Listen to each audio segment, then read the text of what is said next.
A peaceful morning in the Tennessee countryside was suddenly shattered by a mysterious disappearance.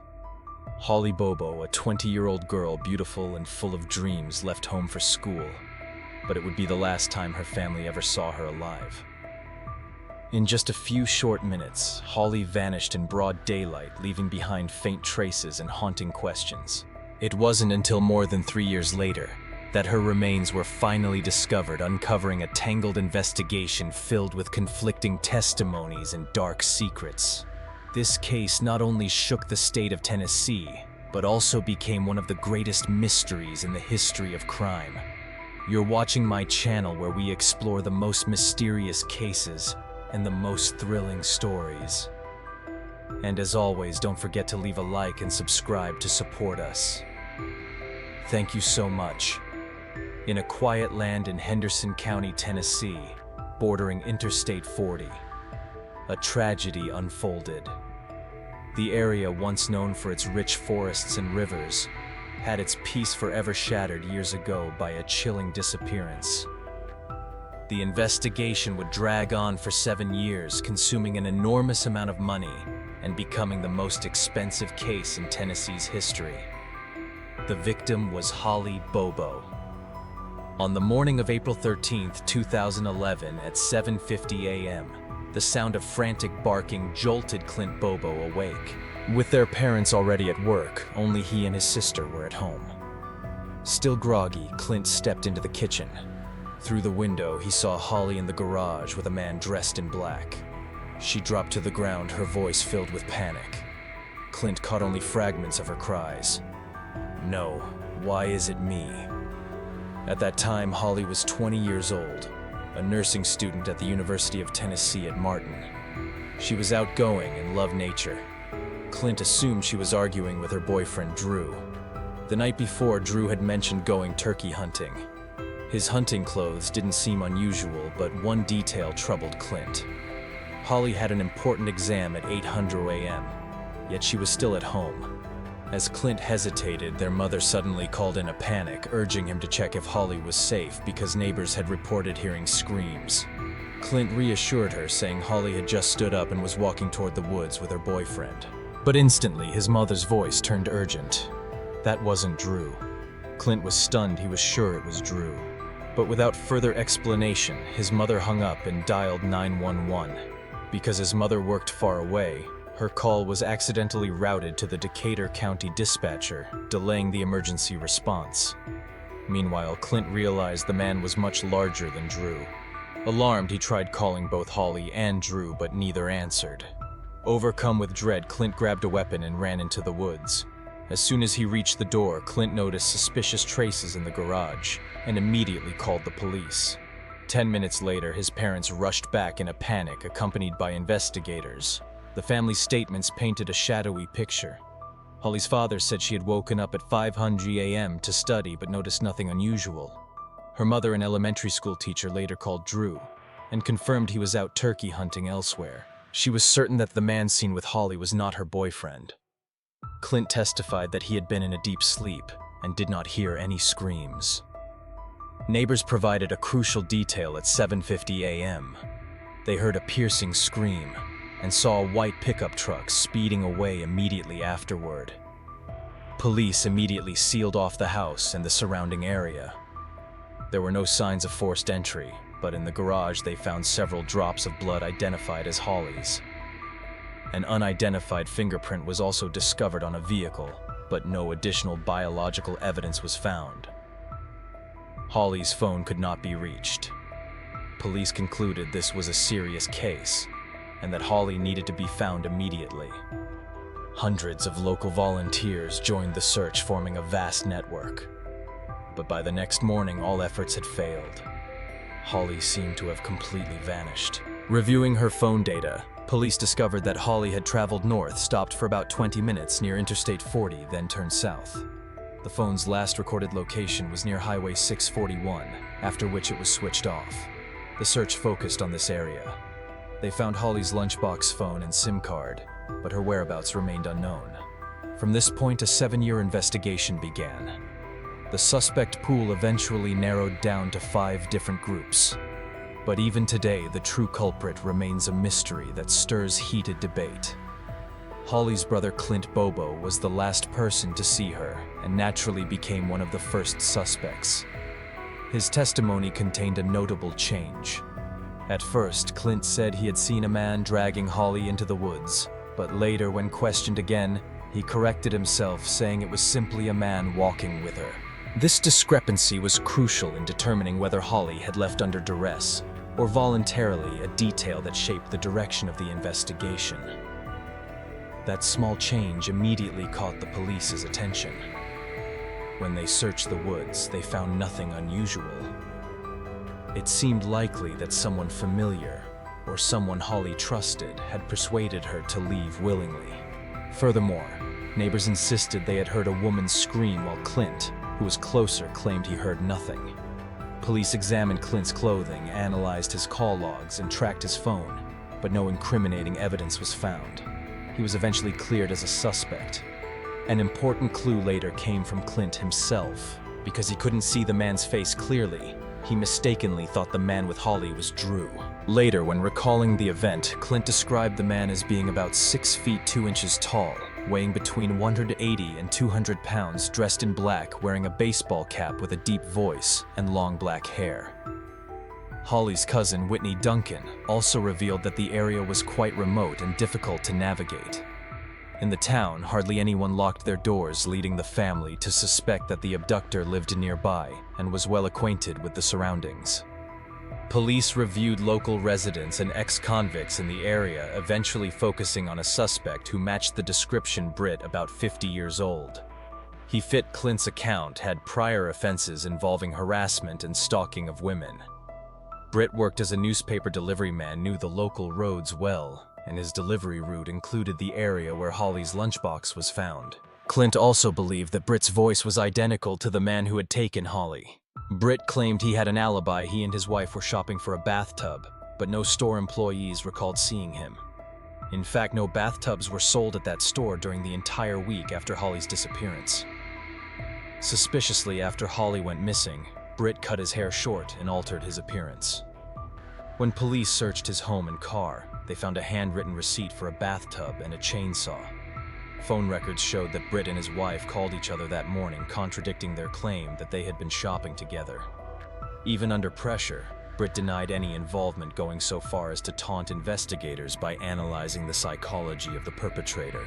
Police once believed he was the culprit, but after 8 months, the Tennessee Bureau of Investigation suspended the case due to insufficient evidence. The town's tranquility gave way to fear, and the case was widely covered in the media, drawing public attention.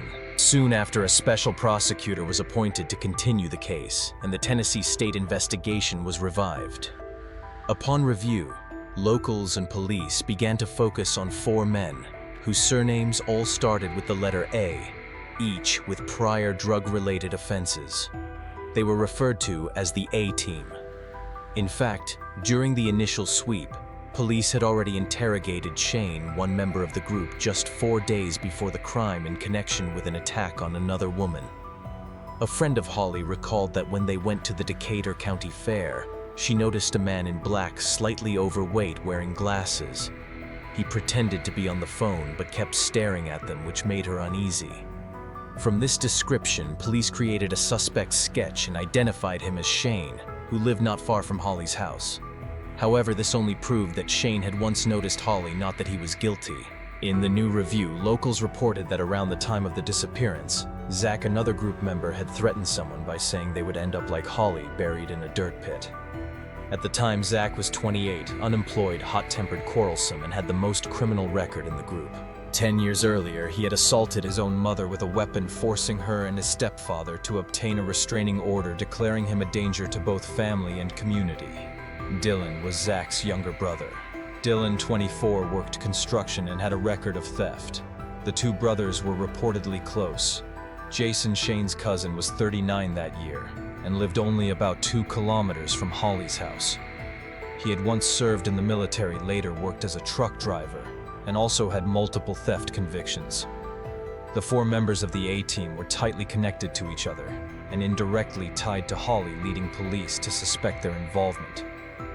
A comprehensive investigation was immediately launched. The prosecutor even offered Shane a deal if he told the whole truth. He would receive a reduced sentence or immunity. Shane testified that he once heard Zach say, "I'll do to you what I did to Holly," but he thought it was just a joke. He claimed he didn't know what Zach had done to Holly, nor where she was. This suggested that on the day of the crime, Shane and Zach had planned multiple calls together. Police believed Shane had helped Zach commit the crime, but Shane denied involvement and refused to cooperate in finding Holly. After the prosecutor revoked Shane's immunity deal based on his testimony and that of some locals, Zach was identified as being connected to Holly's disappearance. In May 2014, Zach was arrested and charged with first-degree murder and kidnapping. The following month, Jason was also indicted on the same charges. During the investigation of Dylan, police discovered that in September 2013, he had been convicted of illegal possession and trafficking of firearms, receiving an 8-month sentence. While Dylan served time, investigators visited the prison 6 times to question him about Holly, and Dylan repeatedly hinted that Zach was involved. After his release, Dylan was considered a key witness and placed in protective housing. By then, all 4 members of the A-team had become targets of the investigation. In July 2014, investigators shifted focus to a new pair of brothers, Jeffrey and Mark. An unexpected lead emerged when Jeffrey's roommate contacted police. She claimed that about 2 months before Holly disappeared, Jeffrey had shown her a disturbing video. A woman named Holly tied up lying on the ground, sobbing. Jeffrey casually told her that it was his younger brother Mark who had filmed it. Mark also had a criminal record, but both brothers adamantly denied the existence of such a video, insisting they had no connection to Holly Bobo. They argued that Jeffrey's ex-wife also happened to be named Holly, and the situation was a coincidence. Police examined more than 20 phones, but the alleged videos were never found. All efforts to connect the brothers to the case yielded nothing.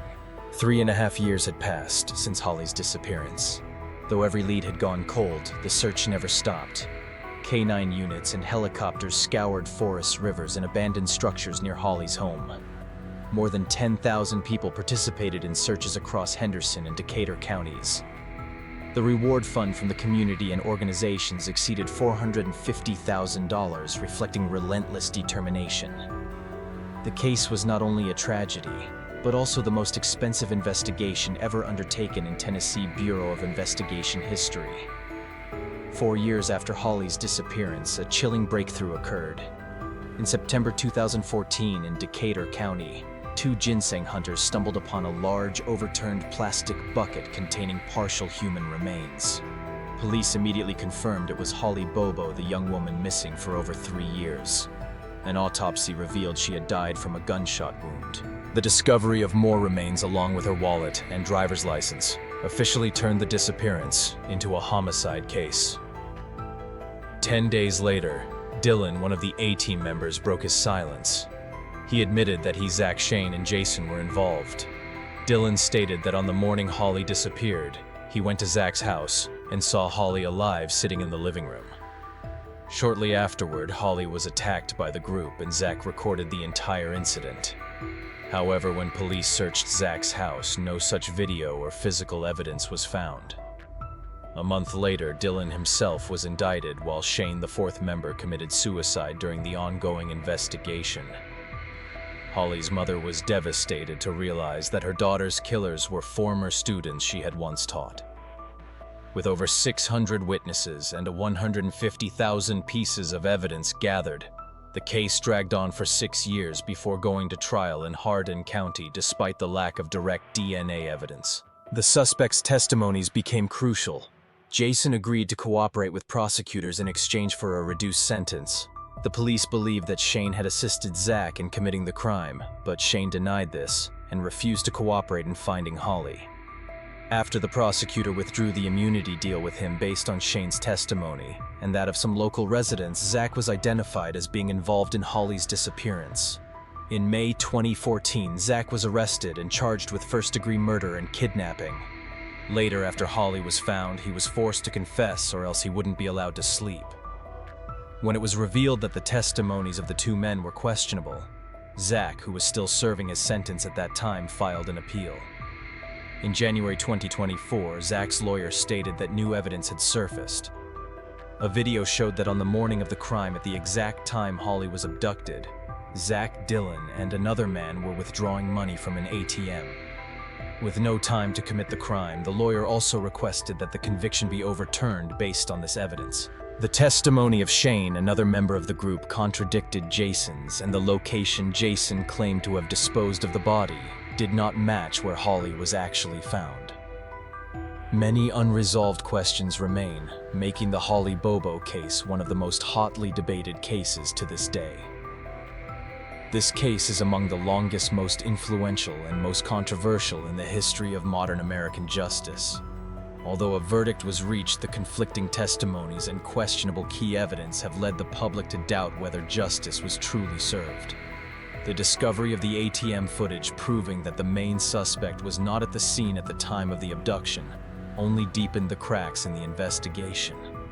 The lesson to be learned here is that investigations must remain completely objective and scientific. They cannot rely solely on witness statements while overlooking physical evidence and digital data. The rights of suspects must be protected because once a wrongful conviction occurs, correcting it becomes incredibly difficult. The media must also act responsibly, as public pressure can drive a case based on emotion rather than truth. In the end, justice is not just a verdict. It only becomes complete when the questions are answered, the real perpetrator is caught, and the victim receives the justice they deserve. Even after this case, countless questions remain unanswered. Who was the real perpetrator? Did the verdicts against Zach and the others truly reflect the truth? Or is there still a criminal walking free outside the law? Where does justice go when so many doubts remain? Will this case ever truly close, or will it continue to reopen in the future? What do you think about this case? Leave your thoughts in the comments below so we can discuss them together. And before you go, don't forget to hit like, subscribe to the channel, and turn on the notification bell so you won't miss the next classic true crime case.